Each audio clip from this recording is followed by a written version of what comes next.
Witches. It's Luna here with an unboxing for you. And it's been a little bit of a road to get here because my back is so out. But I've got a TENS unit thumping away down there. And I've got my kneeler chair, which makes life a lot easier when things aren't easy. Anyhow, here's the deck I have for you today. It's called the After Tarot, and I have both the before and the after tarot. But the after, and I have already shot this like months ago, but I did like before and after together and it overwhelmed me, so I'm not going to do that to you. But the After Tarot was actually published before the Before Tarot, so I'm taking them in chronological order. So this says After Tarot. It's by Lo Scarabeo, Tarot One Moment After. Pietro, Alligo, Corrine Kenner, artwork by Giulia, Francesca, Massaglia. And we have the author's names again. After Tarot, what will happen to the arcana you know one moment in the future? And the same thing on that side and that side. This does not have the copyright on the bottom. All right. Artist names again. After Tarot, what will happen to the arcana you know one moment in the future? Most of us are familiar with tarot card images, particularly the Coleman Smith, or the Smith-Waite. That's what I want to say. Pamela Coleman Smith artwork from the Smith-Waite deck. They've become part of our collective wisdom, snapshots in time, frozen in place, permanent and unchanging. But the river of time is constantly flowing, and the tarot cards we're used to seeing don't tell the whole story. The fool doesn't stand on the cliff forever. What if you could see beyond the here and now, a glimpse of the future? That's what tarot is all about, after all. Not really. Depends on how you use it. Anyway, what if you could know what happens to the fool a few seconds after he steps off the cliff? And what if you could step into that future yourself? Now you can. Welcome to a new look at tarot, where you're free to wander and wonder about what might have been and what is still to be.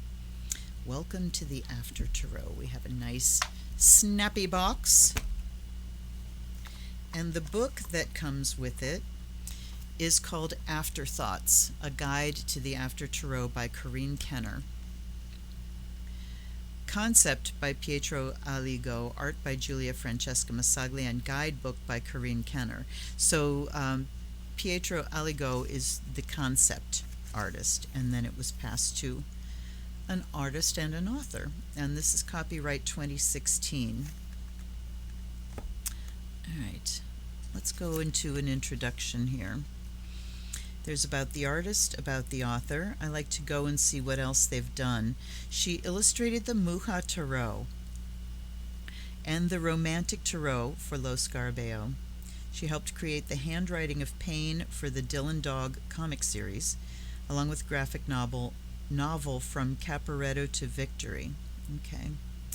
The author, Corrine Kenner, that was Giulia, Francesca, Massaglia. Corrine Kenner is the author of many books, including the Impressionist Tarot Guidebook, Wizard's Tarot Guidebook. I have the Wizard's Tarot. Tarot for Writers, Astrology for Writers, Simple Fortune Telling with Tarot Cards, Tarot Journaling, and Tall Dark Stranger, Tarot for Love and Romance. Ooh. She's also the designer of 3 decks, the Wizard's Tarot, Epicurean Tarot, and Tarot of Physics. Ooh. All right, things to look up. How to use this guide. It's divided into 2 sections. In section 1, you get the introduction to the fundamental principles. Section 2, you'll get detailed descriptions of all the cards, card descriptions, key symbols, suggested interpretations. All right. I think this is just the same thing as was on the back here. The premise behind this deck is simple. It's based on the classic Waite-Smith Tarot. Thank you for calling it the Waite-Smith and not Rider-Waite, which was designed by Arthur Edward Waite and illustrated by Pamela Coleman Smith. Their work has carried tarot readers into the future for more than a century. The After Tarot, however, takes their work a step further. Most of the cards in the After Tarot are remarkably close to the Waite-Smith originals, but they all feature 1 or 2 distinct variations. When you look through the deck, you'll meet new characters and gain remarkable new insights into their hopes and fears. You'll notice surprising new details and get a glimpse of the ever-evolving future. When you actually read with this deck, you can actually bring the future into existence. You can even explore more than one possible future, because you'll be able to pursue alternate timelines in parallel worlds that all branch from the present moment in time. This is getting pretty broad here. The process isn't for the weak-willed or faint-hearted, but if you follow the instructions in this guide, you can get your feet wet in the river of time. You can wade in, splash around, and swim as far as you're comfortable. When you get tired, you can make your way back to the dry land of reason and objectivity. And with apologies to Heraclitus, you can step into the same river twice. Okay. Come on in, the water's fine. You can stay as long as you like. Interesting. All right, let's go to the deck. We have a beautiful image of the moon card there. I like the black inside the box. Snap, snap. Let me zoom you in. The backs are beautiful.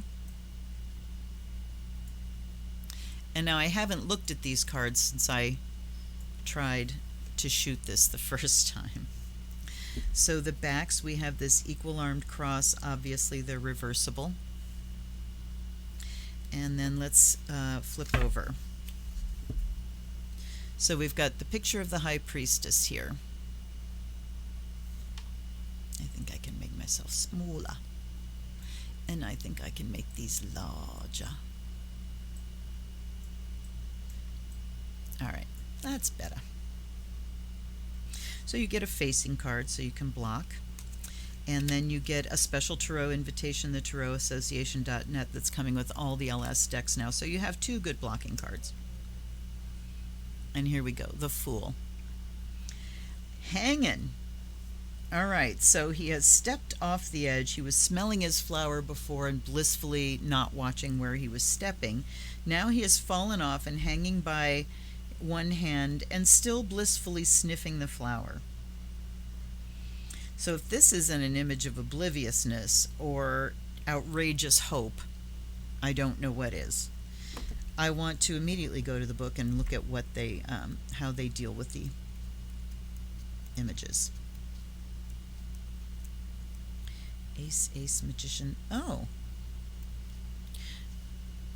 Okay, so they do everything by number, including the majors. So the Fool stands alone, just like the cheese. And then we go to all the ones, which is includes the magician and all the aces. So interesting right off the rip here. The happy wanderer, stop and smell the roses. The Fool is the only unnumbered card in the tarot. That sets him apart. He can wander outside the bounds of society's rules and regulations. He has the freedom to enjoy life's journey without worrying about deadlines, timelines, or final destinations. Technically speaking, 0 isn't a number. It symbolizes the period before existence or the state of non-being. Because it has a circular shape, 0 also represents the cosmic egg, the wheel of the year, and the cycle of life. Like a ring, it has no beginning and no end, and I see it as all potential. There's no reality yet, it's pre-reality, so potential includes everything. Card description. The Fool is a simpleton, joker, clown, and trickster. He's also wiser than he seems. He uses his innocence and simplicity to question the established standards of society, culture, and civilization. The Fool hangs from the edge of a cliff. Above him, a dog yelps with excitement. He looks ready to take the leap and follow along or fall along. The cliff is crumbling. Small pebbles and rocks fall to the ground past the young man, whose legs are still striding in midair. His walking stick and bag are falling too. But the Fool seems completely unconcerned. At the moment, the Fool's sole focus is the white rose in his hand. He inhales its scent, breathing deeply with his eyes closed. The Fool embodies the element of air. He's light and he's not enslaved to gravity. Like a feather, I would say he is, he's fallen. Like a feather on the wind, he's calm and unconcerned about the mendacities of day-to-day life. And then we have key symbols. The feather in the Fool's cap is a symbol of victory and success. The cap is actually a laurel wreath. We see it again when we get to the final card of the major arcana, the World. pattern on the Fool's tunic is the Kabbalistic tree of life. The white rose is a symbol of innocence and purity. So, right away you're seeing that no matter what's going on around him, his wisdom is such that he can still choose to focus on something that's giving him joy. The dog is the Fool's conscience and voice of reason. The cliff is a chasm, a divide that separates one world from another. A walking stick provides grounding and stability. At the moment, it offers neither. The backpack holds all of the Fool's worldly belongings, but in a symbolic sense. The backpack also holds his karmic baggage, the accumulation, good and bad, of all his thoughts and deeds. So the fact that that's falling away is significant. In astrology, the Fool card is linked with Uranus, the unpredictable rebel planet of the unusual and the unexpected. Uranus rules Aquarius, the airy sign of social groups and futuristic thinking, the sign of friendship, social groups, humanitarian causes, and visionary thinking. I've already hit a couple of typos going through here, so the proofreading isn't 100%. And then so we have the key symbols and then suggested interpretations. This takes you deep because the symbols that are here, since they're just showing a moment after, the symbols that are here are probably all present in the Smith-Waite deck. So you're going to get a deeper look into the Smith-Waite Tarot than you may already have. Suggested interpretations: you've taken a big step. No shit. You seem blissfully unaware of the gravity of your situation. Yeah, foolishly unaware. While it's too late for you to look before you leap, you can still stop and smell the roses. Your connection with the past and the present is tenuous at best, hanging by your fingertips. The world as you knew it's slipping away. So it's almost like this person doesn't speak English as a first language, but they did "it's" as a contraction. You knew it's slipping away, rather than the world as you knew it is slipping away. Virgo moment there, sorry. At some point you'll have to let go completely. For now, release the things you can't control. Drop your baggage. Let go of anything that's weighing you down. You're going to land on your feet. Fascinating. All right, now let's just keep going through the images. So the magician, rather than having things on the table in front of him, all of the tools are floating in the air. So it looks like he has done his magic and managed to levitate those elements. Then we have the priestess. She's holding a key. I don't see the difference here. This is where it would really be a benefit. My tens unit just kicked into high gear. Oh, okay, this would be a real benefit to have the original Smith-Waite next to you. But she's got two keys in her hands. She's got the tarot. Okay.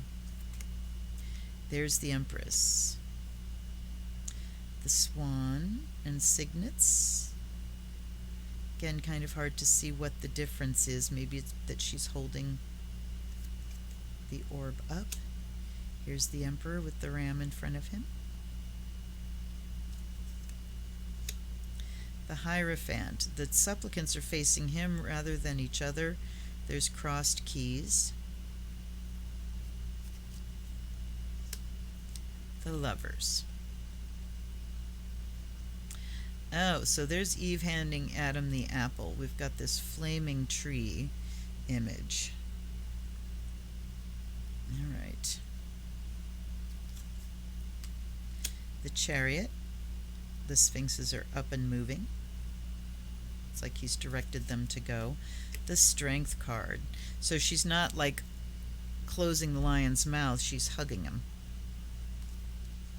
The Hermit. His staff has turned into a snake, and we have a black dog or black wolf next to him. The Tarot. Okay, the Wheel of Fortune. I'm wondering if, the wheel is positioned differently. See, this is telling me what I don't know about the original images, and I've been trying to think of, once I finish shooting this video and I have to just go into the recliner all day, what I'm going to do, and I think I'm going to be reading this book. Here's Justice. So here are people coming to Lady Justice for her judgment, and there's a king and a pauper. So it's saying that justice applies to everyone. Here's the Hanged Man, someone bringing him a drink. Good luck getting that to run uphill, huh? Peristalsis is our friend. So this shows that, he's willingly hanging there and has support in viewing things differently. Here's the Death card.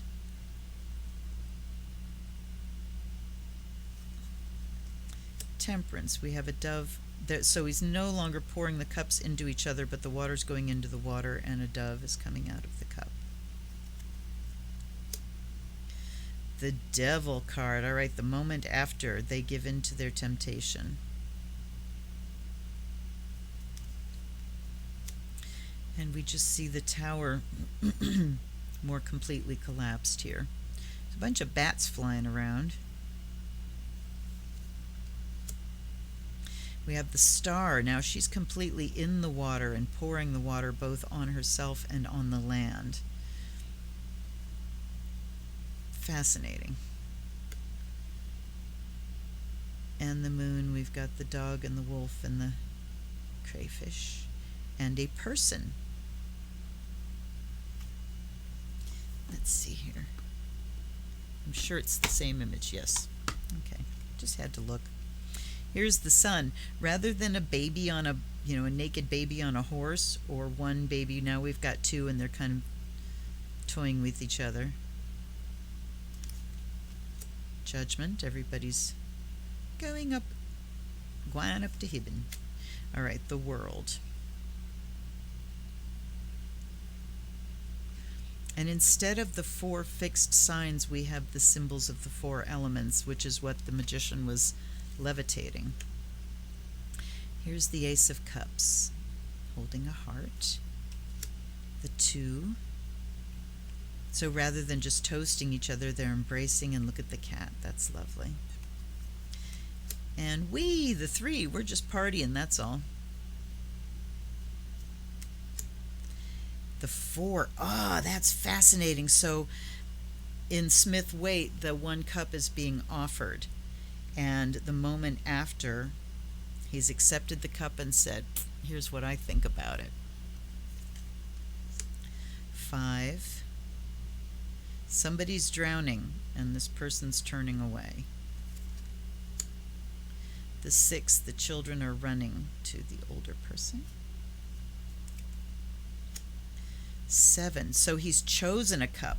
He's chosen like the wealth and riches, but then he's got the snake too.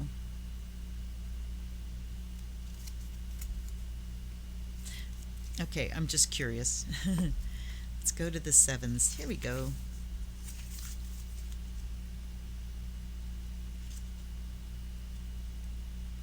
Seven of Wands, 7 of Cups. All right, 7 chalices. A woman, a veiled figure, a snake, a castle, glittering jewels, a laurel wreath, and a dragon. They're symbolic offerings. They correspond to the 7 visible planets along with the 7 major arcana cards. It's 7 major arcana cards. The woman is the Empress, which corresponds to Venus. The veiled figure, that's the woman. The veiled figure is the high priestess, corresponding to the moon.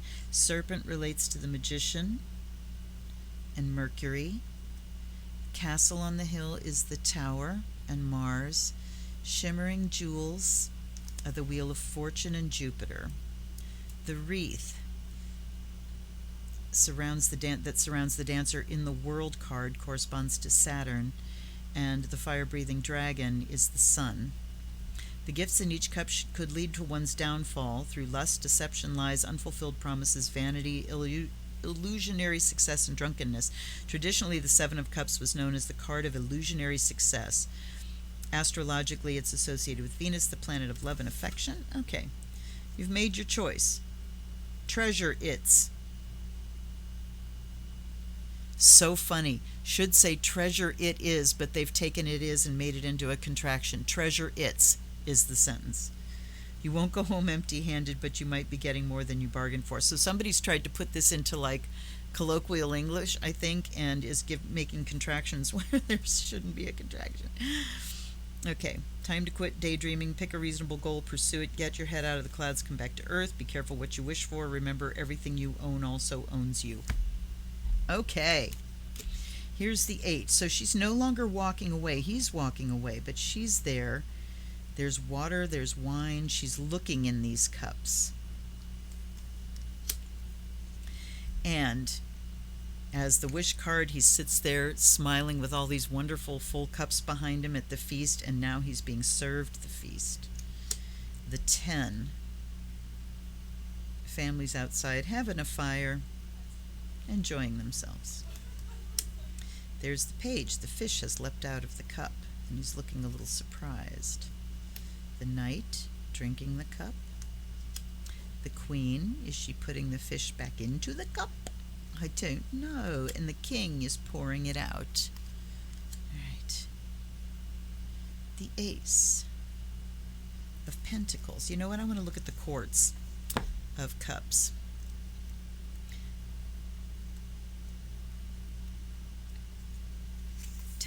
Okay, we're not in the courts yet. The 4 knights. All right. Oh, good. They handle the courts by themselves, which makes sense. The elements in human form are the pages. So, Page of Cups is the personification of water. He embodies the fluid undercurrents that connect the suit of cups to the world of emotion. He's sensitive, gentle, and kind. He's dreamy and imaginative. He's a poet, an artist, a dreamer. This doesn't really tell us the after moment. So the courts don't really describe that after moment. Let's look at the knights. The Knight of Cups drinks from a golden chalice. He and his white horse have stopped to rest near a crystal clear stream fed by a rushing waterfall. He's a dreamer and visionary. Okay, elementally, he embodies the steamy combination of fire with water. All right, interesting. So, again, the courts don't give you that after moment description. All right, here we go. Ace of Pentacles, holding a big beetle. And here's the juggler, but he's headed towards the ship. These people look like they're getting off the ship, and he's headed towards them. And then we have the project is finished. The tools are down, and we get to see what's been made. Oh, look at death comes for him anyway, no matter how much money you have. And here we have the people outside, out in the cold. She's out in the cold, but she's got a big bundle. 6. These people are moving on, and this person is continuing to give donations to more people. The 7, harvest. The 8, again, a finished project. Interested to see what the difference between the 3 and the 8 are here. Here's the 9, she's harvesting grapes. There's a glove on the ground.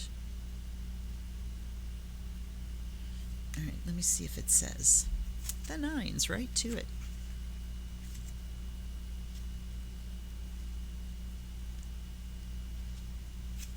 Wands. All right, key symbols.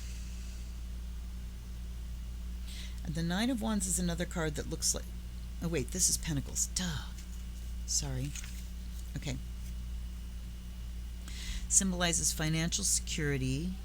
Can barely make out the manor, the main house. Woman seems to have a history of putting oneself in the right place at the right time. Surrounded by wealth and luxury. The grapevines reinforce her sense of security. Gardens symbolize rest and reflection, order over chaos and refuge. She has tamed nature. The falcon is a bird of prey. The people who train them, falconers, must be equally strong and determined. I'm looking for that glove.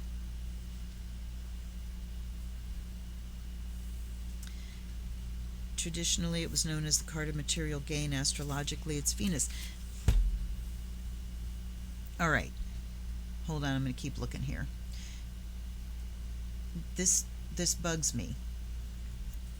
The grapevine shall keep, I mean, does that mean that she's the falconer? Has tamed nature as well as hunting. It's notoriously difficult to master. All right, there it is. She was holding a falcon, but she released it a moment ago and threw her gauntlet to the ground. So she is the falconer. It would be nice if they connected those dots. At any rate, here's the 10. So not only is this the happy family together, but the child is seeing this chest full of money. So the legacy, that sense of legacy, really comes through there. Here's the Page of Pentacles. He's jumping around with a little gnome. Here's the Knight of Pentacles. The horse looks like it is now moving. The Queen. Look at her reflected. She can see her reflection in the coin. And there's a hare. And the King. Look at the bull. Ooh. So, I want to look back at the King of Cups. We don't have a creature here. You can see a fish tail in the background. He's got a fish on his necklace.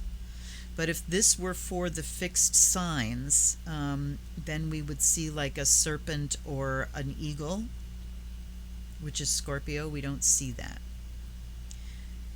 But we do see the Bull of Taurus. Okay, here we go. Ace of Wands. The salamander is the creature of fire.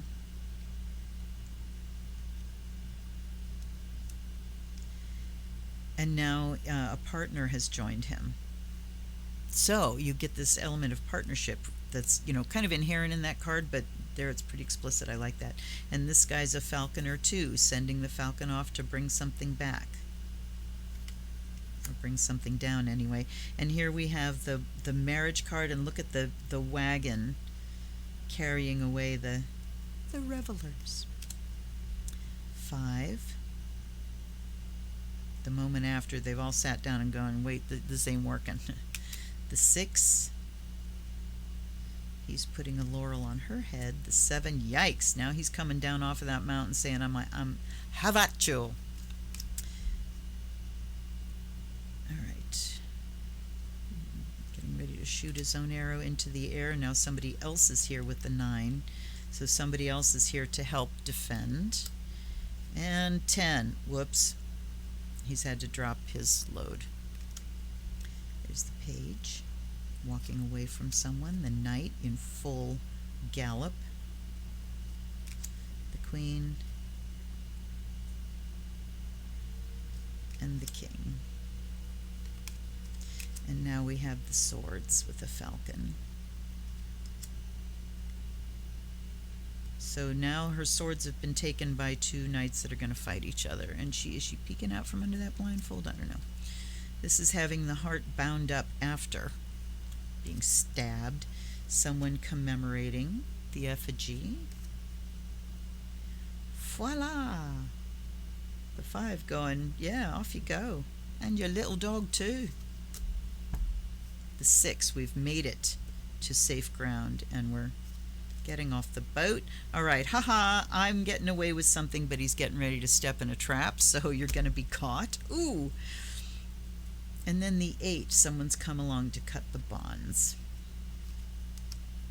The 9, slaying a dragon. Wow. The 10, burying the person that has been massacred. Page of Swords, there are people coming. Yikes, Knight of Swords in active battle. There's the Queen. Look at the butterfly on the tip of the sword. And the King. Wow. Okay. Let's go. Let me light. Oh, crap. Uh-oh. Where are my... There they are. And say, where are my matches? Because I ain't getting up, I can tell you that much. I have crossed a bit of a threshold. I have a walker sitting next to me. And I'm grateful because it makes it so much easier to walk. Come on. Right. All right, let me zoom you out again.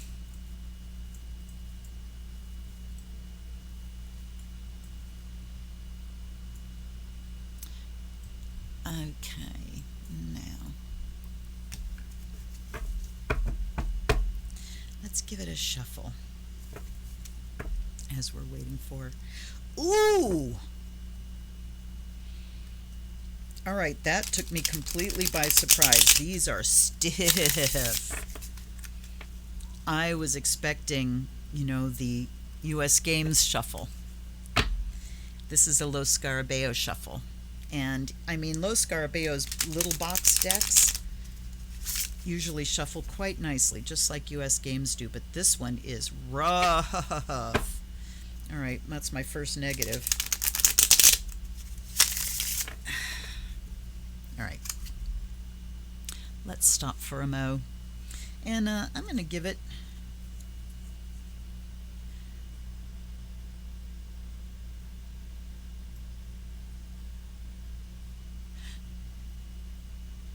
let's give it a little smoke cleanse with some sage first. Me too. You too. And some salt and water. And then let's ask.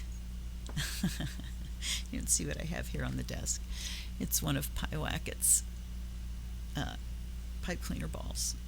I had to put it up here so he couldn't find it in the middle of the night, because he's deciding middle of the night it's time to play pipe cleaner ball. All right, anyway.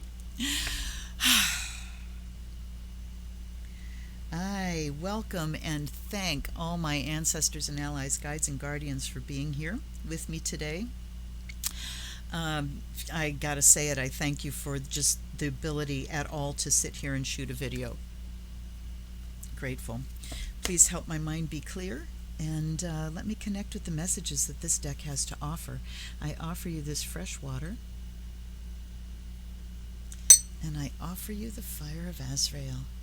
And I'm going to be paying attention, now that I've lit some of this, to see what flying creatures come to my window, because they can smell it through the window. I think they smell it going out through the air conditioner vent maybe, but they come to the window like right next to where it's burning. So very interesting. Okay, please, after deck, give us a message. If they don't want to be shuffled that way, give us a message of how we can, at this moment in time, whenever we're watching this, move from surviving into thriving. I would like 6 cards. I've got 4 here, so we're going to take those and then take the rest off the top. All right, not shuffled too well, let's say that right off the bat here, but we've got,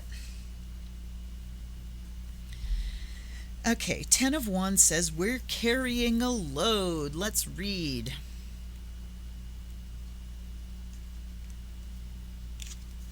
Ten of Wands. The card of perseverance. Wait a minute, I want to see something here. Interesting. So under the tens, we have the Wheel of Fortune. And we also have the Sun, which is the number 19 card. So that reduces to a 10. That reduces 19 to a 10. Yeah, so okay, so numerology kind of here. So when you get past the tens in the major arcana, you reduce the number down, and that gives you the category it's going to fall in, which means that the world should be under the 3s. Let's see. 3 of Wands of the world, yes. Okay. And I want to look at, too, coming into this second section of the book. Ooh, look at this. The Tarot Date Book. This chart shows how all of the major and minor arcana cards correspond to the astrological year. The dates are approximate. Check an astrological calendar or an ephemeris of planetary movements if you're researching specific dates and times. The aces aren't included in this chart because they represent the elements. The Ace of Wands is fire, Cups is water, Swords is air, Pentacles earth. So here we have signs and their planetary rulers. Aries, Taurus, Gemini, we go through all the signs. And then the major arcana, the court cards. And there are two. So King of Pentacles is both Aries and Taurus. Okay? Approximate dates, minor arcana, and planetary subrulers. Interesting. Lots and lots and lots to get out of this deck. So there's the card descriptions, and then we just go straight in. All right. I think I looked at that already. Anyway, Ten of Wands. Let's go to suggested interpretations. Or the card description: a laborer sits and leans against a solitary timber like a crutch while he looks down at 9 other wands that have fallen in disarray. He's found a convenient place to lay down his burden, relax his back, and find reports and time to systemize, reorganize, and rearrange his work. Systematize? Anyway. There's a house in the background, which could be his final destination. When he catches his breath, he can make short work of the remaining task at hand. So it symbolizes the burden of work and obligation. Suggested interpretations: you'll have to do some heavy lifting, have a plan to make the job easier, work smart, not hard, push through, and finish strong. All right. Then we have the 9. So we're talking here about the burdens that we carry, burdens that have become too much for us. You know, where we're at right now at the point of needing to just drop some burdens. 9 of Wands is the card of the wounded warrior. In this case, there are 2 brothers in arms perpetually bound in allegiance to one another. And I'm going to look at the 10s again. It says 10 of Wands is the card of perseverance, even in the face of confusion and dismay. So this one says you may be wounded, but you'll live to fight another day. So we've got these burdens. We might be feeling like we've failed on some fronts as we've had to drop some projects, drop some ideas that we had, that, you know, the course of events has changed our options perhaps, and we've had to drop some. Just looking at being at a place in life where we need to decide what's really important for us to work on, what's important for us to be carrying, and also what's important to let go of. And what happens next here is help. Even though we go from the 10 to the 9, what I'm seeing here is help. You have wisdom and experience even if you did have to earn it the hard way. You're in a good position to protect yourself from future attacks and assaults. You're also not fighting your battles alone. You've got someone to watch your back, provided, of course, that you watch his.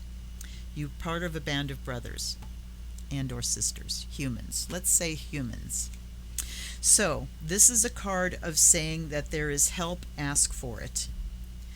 Recognize that you don't have to carry the entire burden on your own. You can drop some of it. When the 10 of Wands comes up in a reading, I always very confidently state that this person needs to learn how to say no, and they get a very sheepish look on their face. The card comes up for people who take on more than their share of responsibility for things. And it comes up as a message that it's time to say no, and it's time to let some things go. This one is saying it's time to ask for help or recognize that there is help and start working with someone else. Start working with someone else to look at how we keep ourselves safe, how we move forward as securely as we possibly can. And then we get Ace of Pentacles here. So this is the element of earth and looking at a new beginning.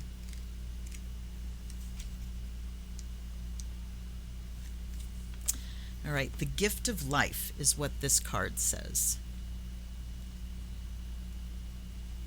All right, interesting. Wait a minute. I'm going back and looking again because, all right, 9 of Wands, the wounded warrior. Okay, yes. So each of the minors and the majors have a very pithy title card. So, Ace of Pentacles is the gift of life. It's a practical card. No other card is as grounded or down to earth because the Ace of Pentacles is earth itself. All right. Suggested interpretations. This is a scarab beetle, by the way, that symbolizes death and rebirth. You'll have the resources you need to pursue your dreams. You'll be able to manifest your spiritual, emotional, and intellectual ideas, because Earth is manifestation. You might even get rich in the process. You're about to get a new lease on life or on a new piece of property. You might be starting a new career. So this, the track here talks about what we're letting go of and starting to work with others, collaborate with someone else in order to start something new. A new project. So no new projects that you're starting, do it with an eye to collaboration. And now we have a major. We have the Strength card. And this is the bridge. This is the reading spread I've been using for my quick readings lately, which is 3 to kind of lay out where we're at right now. And then you see cards that bridge these, and then we end up with a final card. So, Strength here.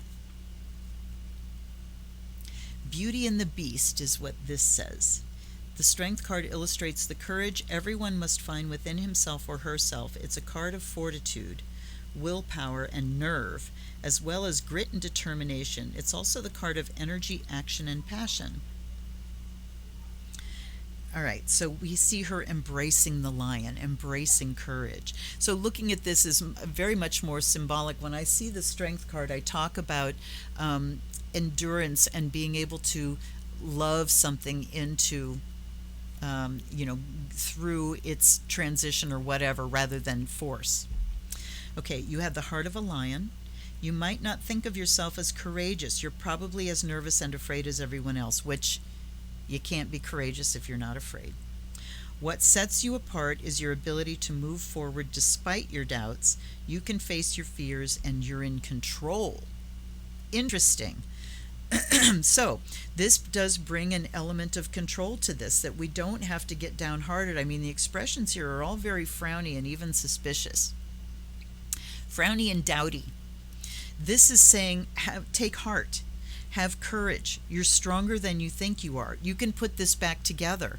You don't have to look at this as failure, and that there's help. And then we get the Four of Swords between these two. All right, let's see.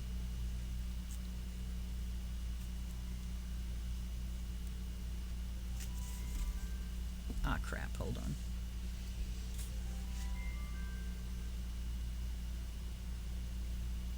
My alarm was going off and my phone is way over there. Okay. This is called Rest in Peace. The Four of Swords is a card of retreat, rest, and recuperation. So while we are tapping our help, while we're recognizing that we can collaborate with people and with whom we're going to collaborate, and looking at a new lease on life, things starting again, we need to rest. We need to rest in between. There's the in-breath, there's the pause between things crashing to the ground and going, okay, it's time to rebuild. We have a new project in mind. We've defined a goal, but it's like, all right, let's take a rest. Let's gather our resources, whether that's physical resources, monetary resources, spiritual resources, whatever. Let's gather our energy before we kick it off, is what that one says. Okay. A young woman carrying a white rose stands near a knight in effigy. The figure is carved into the lid of a tomb, and it's lit by the soft glow of a stained glass window. The knight's hands are clasped in prayer, and the young woman looks like she's going to leave the rose with him in tribute. There are 3 swords hanging on the wall, and a 4th sword is carved into the base of the tomb. All right. You've won the battle. Now you can rest, at least until the next skirmish. So you've come to the place of going, you know what, I can't do this alone, and I don't have to do this alone. That's the battle that we were fighting here, is trying to carry all of the burden ourselves. So we've recognized We don't have to do it alone. That's given us heart and courage. Now we're saying, all right, I've gotten to that place of going, yes, I need help. Let's look at how we can collaborate. And now let's take a rest. You're due for some rest and relaxation. Take some time off. Your problems can wait. You can pick up again right where you left off, and you won't be forgotten. Okay. Boy, this is talking to me loud and clear. I don't know about y'all. And then we have the Page of Pentacles culminating. I'm glad we got a court in it, so we can, the deck is kind of showing itself to us in all of its facets here. And I am quite pleased. Quite pleased. Tens, come on, pages. Here we go. All right.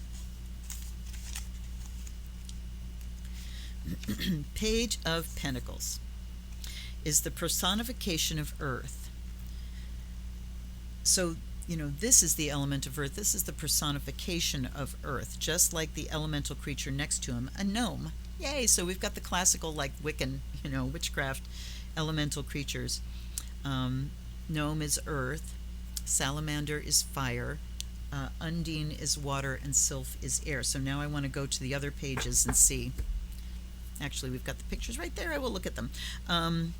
The page embodies the grounded energy that connects the suit of pentacles to the world of matter and physical existence. He is nurturing, generous, and kind. Okay. All right, so we don't have an undine. We have a... And even with wands, I'm not seeing a salamander, which is the creature of fire. No undine, no sylph. So that's kind of sad. I'm sad that they didn't follow that through. Anyway, so the Page of Pentacles is saying, ultimately, what we need right now is to be grounded, to be kind to ourselves, to take it slow, take it practically, to care for ourselves, coming right next to, so this is the bridge between these two. So we've got this, courage and taking heart and going, okay, I can do this. And then we've got this on the other side saying, but not yet. But not yet. And the bridge between those is being kind enough to ourselves to recognize when we need a rest, when we need help, when we need to rest. And taking care of yourself in this resting time. You're not just going to lay on your back and eat candy bars like I've been doing. You're going to feed yourself good, healthy food. You're going to drink a lot of water. You're going to go out into nature. You're going to read a good book. You're going to ground yourself every day. And if the only thing you've ever watched from me is unboxings, then I highly recommend you go to one of my goddess prayer circles or a spell circle, or even the Wednesday night readings for the signs, to experience a grounding. I even have a video just on grounding. So, learn how to ground yourself. And what does grounding mean? It means being in the body. And we do it consciously because you're in the body, right? Duh. But to do it consciously is to acknowledge that the way we live is very intellectually based. It's very thought-based. And that draws us up into our heads and out kind of into the realm of air, which is the realm of, possibilities and imagination. And we can make ourselves very stressed by the things that we imagine.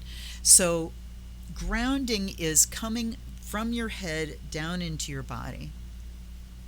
And the way I like to get you there quickly is to tell you to feel your skin. Be aware of your skin. Be aware of everything that's touching your skin. And that takes your awareness down into your body, like every bit of your body. And then we put a grounding cord down and we make an egg around us and all that kind of stuff. But you can find those videos. I'll probably link one at the end of this. At any rate, what a great reading from this deck. And, the thing I didn't see, they don't have any, I don't think, let me see here. There are no suggested readings here. Oh, wait. There are the After Tarot spread. Spreads and layouts. 1 card, the momentary glimpse. 2 cards, subtle shifts. 3 cards, before, during, and after.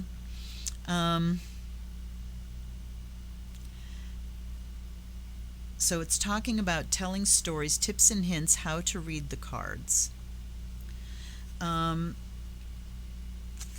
Describing them out loud. That's an excellent piece of advice. They'll be imbued with a level of meaning and significance that you might not understand, but the person you read for will be deeply moved. And that is advice too, if you do want to, if you have the calling to read for other people, and you find it difficult to read for yourself, it's interesting to just, the first thing, reading for other people gets you trained to just say whatever comes to your head.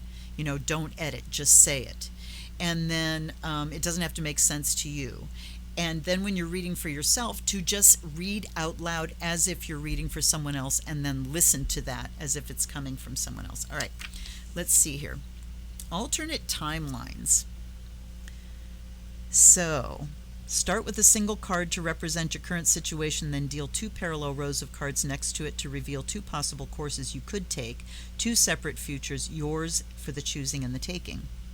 So there's timeline 1, timeline 2, alternate timelines. It's easier than you know to slip into a parallel reality or slide into an alternate timeline. It's called imagination, folks. These sorts of shifts, time slips, happen every day for reasons we don't always understand. The phone rings, you answer it even though you'll miss your bus. A meeting runs late, so you skip lunch. That's not a time slip. You spill on your shirt, so you stop to change it, or you decide to give your dog an extra walk around the block. Without even realizing it, you've made choices that change the flow of time. But later you'll learn that you missed a car crash or a bridge collapse or meeting the love of your life. Or not. Okay. Changing the course of time is even easier with this deck, where every single card is a doorway into a parallel universe and a world that mirrors your own. A few simple precautions will ensure that you stay in control of your cards and your future. This is giving me troubled vibes. If you've watched this channel, you know why. Okay. Basic safeguards. First and foremost, be aware of the role that the sun can play in moving your personal timeline back and forth. As we move through space, the sun marks our days and our nights, and it's the measure of our progress month to month and year by year. Never expose the cards of this deck to direct sunlight. Solar rays have the power to supercharge the images, which imbues them with energy, power, and life of their own. If you must read the cards outside, be sure to sit in the shade. Let's just have a healthy heapin' helpin' of superstition right off the bat here. I am not down with that. While moonlight readings are not as dangerous, be cautious. Moonlight is reflected sunlight, so don't spread your cards out where they'll be bathed in the light of a full moon. Bull fucking shit. I'm a witch. You better believe I'm putting my cards in the moonlight. Claim your power, folks. Say no to superstition. Don't read these cards at sunrise. The dawn of a new day is too tempting to the fates, who are likely to read your actions as intentions. They'll simply assume you're casting a spell for a fresh new start. Bull fucking shit to that too. Just don't do the superstition thing, folks. And if you're going to do the superstition things, do yourself a favor and don't read cards, because you'll drive yourself insane and possibly put a bunch of fear in other people's minds. Stay alert. If you happen to be awake at dawn reading the cards, hide them away the moment you see a glow on the eastern horizon. If you have cards laid out on the table overnight, cover them with a heavy cloth so the cards aren't exposed to the first rays of morning sun. I'd say that's a good idea if you have cats and you want the cards to still be there in the morning. Also avoid readings that occur during lightning storms. When earth, air, fire, and water are freewheeling and colliding around you, that elemental energy can bring the cards alive. No, it can't. No, it can't. Always keep this deck wrapped in dark velvet or silk when you're not using it, or store it in a box or chest. You mean the nice box you gave it to me in?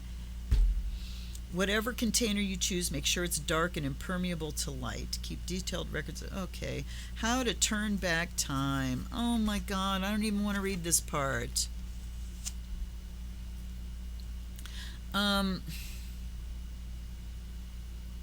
I mean, it might be some good stuff about doing spells with them, but frankly, that last section just bogged me right out, man. All right, two things I'm allergic to: superstition and dogma. So, as a free and feral witch, I don't believe in tempting the fates. I believe in my guides, and I believe that they protect me because I ask them to. So anyway, all right, I'm done being grumpy now. There's the After Tarot. It definitely is a great deck if you just ignore all the bullshit about superstition in there. Or, don't. You do you, boo, right? You do it your way. If you want to follow those instructions and be ducking and covering every time the sun comes up over the horizon, off you go. At any rate, it's still a deck worth having. If you have the Smith-Waite deck, if you have used that basic tarot anytime, this is a good deck. Their meanings, the symbology, everything else, all the other writing in the book, except for contracting it is when it shouldn't be a contraction. I love it. I'm down for it. Just yank those pages out of the book in the beginning and enjoy the deck. Here's something I forgot to mention. The artwork in this deck is beautiful. Giulia Francesca Massaglia has taken Pamela Coleman Smith's illustrations. She has remained very true to them, and she's taken them a little bit deeper. The shading is gorgeous. It's just, they're more dimensional. They still have that cartoon flatness in the outlines, but they are more dimensional and a little more well-rounded. She's done an exquisite job. All right, you guys, thanks for hanging out with me. If you would like me to do a reading for you on one of these videos, please click the wish list down below. Pick me a deck off of that wish list, and I will be happy to read for you. And if you, when you buy off the wish list, you can put a little note in there. Put your question in that note, and I will directly address that question for you on the unboxing as a thank you for the gift that you're buying for me, and I so appreciate it. If you just kind of dig what I'm doing and you'd like to support this work, there are a couple links below where you can shoot me an offering, and I bless you for that threefold as well. Nothing is too small. Everything is gratefully and happily received, and I appreciate you guys no end. Thanks again for being here. I will see you next time. This is Luna. Blessed be.